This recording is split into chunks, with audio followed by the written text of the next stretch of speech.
First of all প্রথম যেটা আসছে যে x1 এইটা কি করে দিই x1 a11 x1 তারপরে plus a21 x2 plus r1 আর এটা হচ্ছে x2 a12 x1 plus a22 x2 plus r2। এখন এটা হচ্ছে অনেকে করছে কি এই এরকম 1 2 3 4 চারটা এরকম করে ভাবে করে ফেলছে। যারা এটা করতে পারছে এরা হচ্ছে এমনি একটা মার্কস পাবে ভালো, কারণ হচ্ছে মানে মার্কস ভালো পাবেন, মানে বলতেছে আপনি মানে আমার যে লিমিট যেটা 5 এর বেশি ওর থেকে তো অনেক বেশি পাবেন, কারণ হচ্ছে আপনি ধরতে পারছেন আপনার নোট কয়টা, এখানে নোট কয়টা, নোট হচ্ছে চারটা x1 x2 r1 r2। Very good. এখন আসলে এটা এভাবে দিলে এটা দেখতে একটু অদ্ভুত লাগে। আসলে আমি ধরে নিতে আমি জানি যেটা এটা কিরকম হবে তাই বলতেছি, যেহেতু আমার দুইটা নোট একটা খেয়াল করে দেখেন x1 আর x2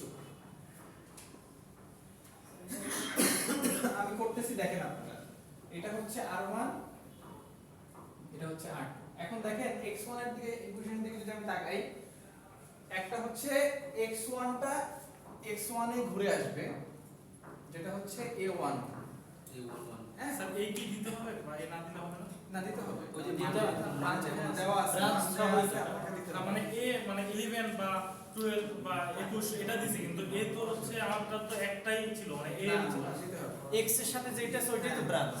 মানে আমি এখন বলছি আপনাদের অনেকের মধ্যে কনফিউশন হয় এটা কি এদিকে দিব চিহ্ন নাকি উপরে দিব, একদিকে দিলেই হবে, ওর দিকে ঘুরেও আসতেছে। একটা হলো এটা, আর একটা হচ্ছে এখন x2 থেকে দেখেন, x2 থেকে a1 এর দিকে a21 হ্যাঁ আচ্ছা a21 এতটুকু তো বুঝছেন। এরপর হচ্ছে r1 থেকে কোথায় যাবে x1 এ, এটা হচ্ছে 1 যদি কিছু নাই তাহলে 1।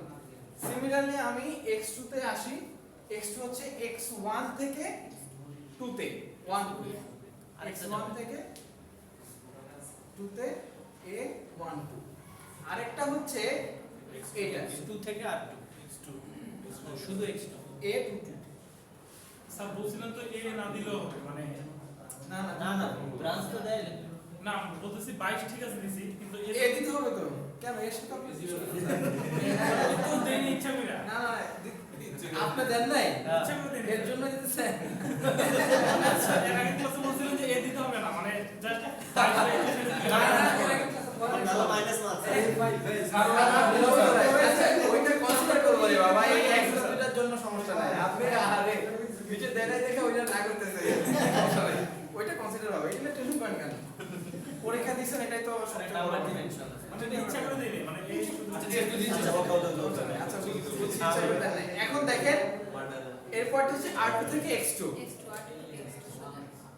চলে গেল, এইটা হচ্ছে এই ইকুয়েশন। এখন এটা একটু দুটো লিখে ফেলেন স্যার, এটারে আমরা ওই ওগুলো যদি সোজা করা দেব সমস্যা নেই, করা যাবে তখন দেখতে এরকম লাগবে না, এটা একটু সোজা লাগবে কিন্তু তখন নোট যেমন দিবে, যেমন r1 এর সাথে যেমন শুনেন স্যার শুনেন, এখন আপনি বলেন যে স্যার আপনি কেমনে বুঝবেন যে সোজা লিখলে এটা হয়েছে কি হয় নাই, যারা সোজা লিখছেন ভুল করছেন তারা r1 এর সাথে r2 কানেক্ট করা দেয় r1 এর সাথে r2 কানেক্ট করা নাই, এইটা দেখে আমি বুঝতে পারবো হয়েছে কি হয়নি। কিন্তু এগেইন চারটা যদি আপনি r1 r2 তো লাস্টে দিতে পারেন, একটা ফার্স্ট একটা লাস্টে, হ্যাঁ দেন কোনো সমস্যা নাই। সোজা করে r1 r2 তো কানেক্ট কানেক্ট তো হবেই না, মানে একটা ওভারল্যাপ হবে না। একটা ওভারল্যাপ আচ্ছা এটা যদি হয়ে যায় আচ্ছা আচ্ছা লেখেন একটু দ্রুত লেখেন। স্যার জিটা করে দেন স্যার জি। আচ্ছা ঠিক আছে ফেল, হ্যাঁ না না সমস্যা নাই, এটা হচ্ছে একটা ফেল স্যার এটা বসে 12 বছর থেকে ফেল স্যার। আচ্ছা এটা গেল একটা, তর্ক করছে তো নাম্বার দিয়ে দেখো। না না এইরকম কোনো কিছু না, আপনি সমস্যা নেই। আচ্ছা সো বুলং ডায়াগ্রাম এটার সাথে মিলিয়ে ফেলেছে না এখন আমি আরেকটা করি, y1 is equal to g11 r1 এই যে এখানে দেখেন আপনারা ওই যে একটু ফোটা ফোটা দেখতেছেন, এটা হচ্ছে আমি ওই যে মুছে দিয়েছি। কেন? ওই যেখান থেকে আমি ইকুয়েশনটা নিয়েছি ওখানে এস লেখা ছিল, এস দিলে আবার আপনারা কনফিউজ হয়ে যাবেন। এই জন্য আমি আর কি ওইটা কনফিউজ করতে চাই না। প্লাস জি 21 R2 Y2 একই তো sir. is equal to G12 R1 plus G2 R2। এখন দেখেন এখানে কয়টা নোট? চারটা নোট। কিন্তু এখানে হচ্ছে দেখেন আগের মতোই Y1 Y2।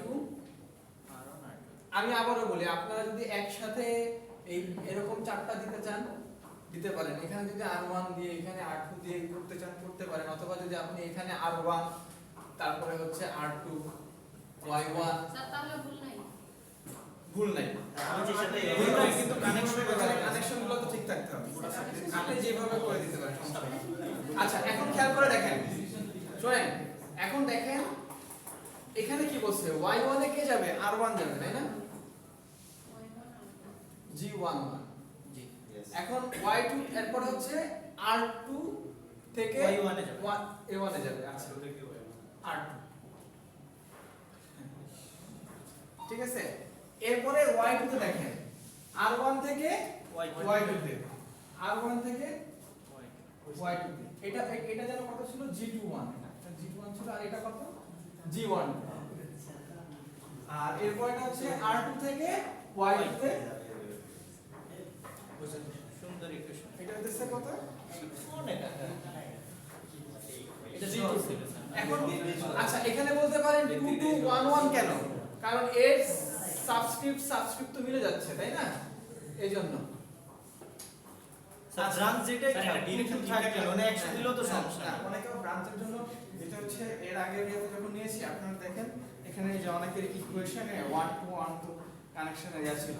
এটা তো ব্রাঞ্চে অনেকের কনফিউজ হয়ে গেছে ডিরেকশন দেওয়ার সময়। মানে G1 আর 1। হ্যাঁ, এইজন্য আমরা একটা একটা one বাড়িয়ে দিয়েছি। যেভাবে আপনাদেরকে শিখিয়েছি সেটা আপনারা এটা জানেন যে যেখান থেকে ওখানে যাচ্ছে তাহলে ওইটা ব্রাঞ্চ কানেক্টেড থাকবে। ওর জন্য আমি ওরকম ভাবে ইউনিফর্ম করে দিচ্ছি। ব্রাঞ্চের নোট তো আলাদাই স্যার। হ্যাঁ, সমস্যা নেই, ওই জন্য এটা করে দিচ্ছি যাতে করে আপনাদের কনফিউজ না হয়। সো এটা হচ্ছে দেখতে এরকম, এখানে একজনের দেখছি হয়েছে, একজনের আপনাদের এখানে পারছে। লম্বাটা একটু দেখেন। কোনটা? লম্বাটা আপনি দেখে নেন, করে নেন, এরকম করে কানেকশন করে নেবেন। স্যার তবে এখানে একটা যে ফার্স্ট ডিরেকশন আচ্ছা একটা যদি আমি যদি লম্বা আপনাদের করে বলেন, মানে একবার শুরুতে যে আমার ইয়েটা আছে নোট, ওই থেকে লাস্টের যে নোট, এটা একটা ডিরেকশন থাকতে হবে না? একবার ফার্স্ট থেকে না এই এই ফরমেশনের ক্ষেত্রে এরকম থাকবে না। এটা আচ্ছা দেখেন একটা সিস্টেম সবগুলো তো স্টেবল না। এখানে এটাতে স্টেবল সিস্টেম বা আনস্টেবল এটা তো আমি জানি না। সো এখানে আমার ইকুয়েশন মোতাবেক এইভাবেই হয়, হ্যাঁ। এবং বেশ কয়েকটা চাকরির পরীক্ষা এইগুলো এসএফজি আসছে এরকম। এসএফজি আসে খুব করে দিয়ে দেয়। কারণ আমি যখন ওই এসএফজির জন্য ইয়াতে গিয়েছিলাম পরীক্ষা দিয়েছি তখন এসএফজি ছিল। এটা যদি Y1 Y2 Y3 Y4 থাকতো তাহলে সহজ করতে। আচ্ছা এখন আমি এই যে একজন আমাকে বলছে আমি একটা ইকুয়েশন একটু শুধু করে দিই। ফর एग्जांपल আমি ধরে নিলাম এটা y1। হ্যাঁ, তাইলে আমি এটা কেমনে করব? r1 থেকে কোথায় গেল? y1 এ না? কত আসে? G11। আচ্ছা তারপরে r2 থেকে কোথায়? y1 এ। r2 থেকে আচ্ছা r2 থেকে না? কত আসলো? G21। আরেকটা করে দেই, যেহেতু এটা করে দিছি। r1 থেকে কোথায়? R1 থেকে y2 কত আসে? G1 আর G2 Y2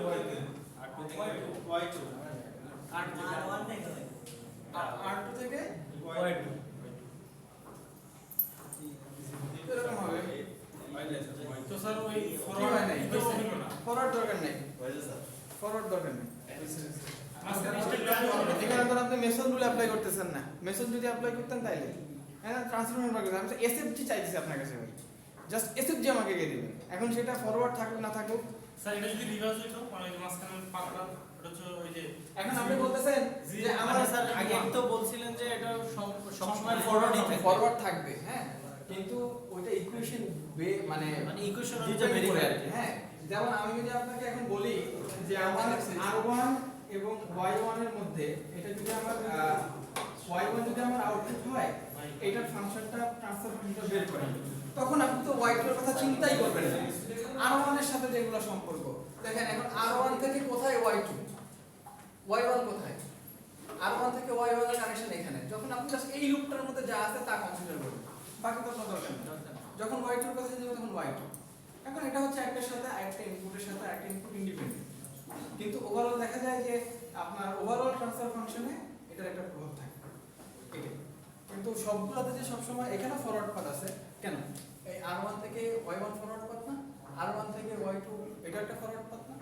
ফরওয়ার্ড পাথ তো একটা থাকে না, forward path multiple forward path হয়। মিসালগুলো আমরা দেখবো সেখানে বলছিলেন যে মানে সোজা স্ট্রেট লাইন যেটা সেটা হচ্ছে ফরওয়ার্ডই হবে, রিভার্স হবে না। না, একটা সবসময় ফরওয়ার্ড হবে, হ্যাঁ, অ্যাটলিস্ট একটা। হ্যাঁ, এটাই তো একদিকেই যাচ্ছে, সেটাই এটা বহু দিক দিয়ে যাচ্ছে।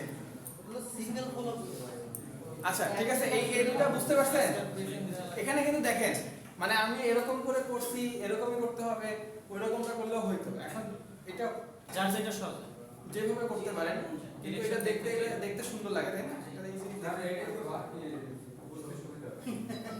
এটা মানে বুঝতে সুবিধা, এটা যদি আপনার বুঝতে, এটা আপনাকে প্র্যাকটিস করতে হবে।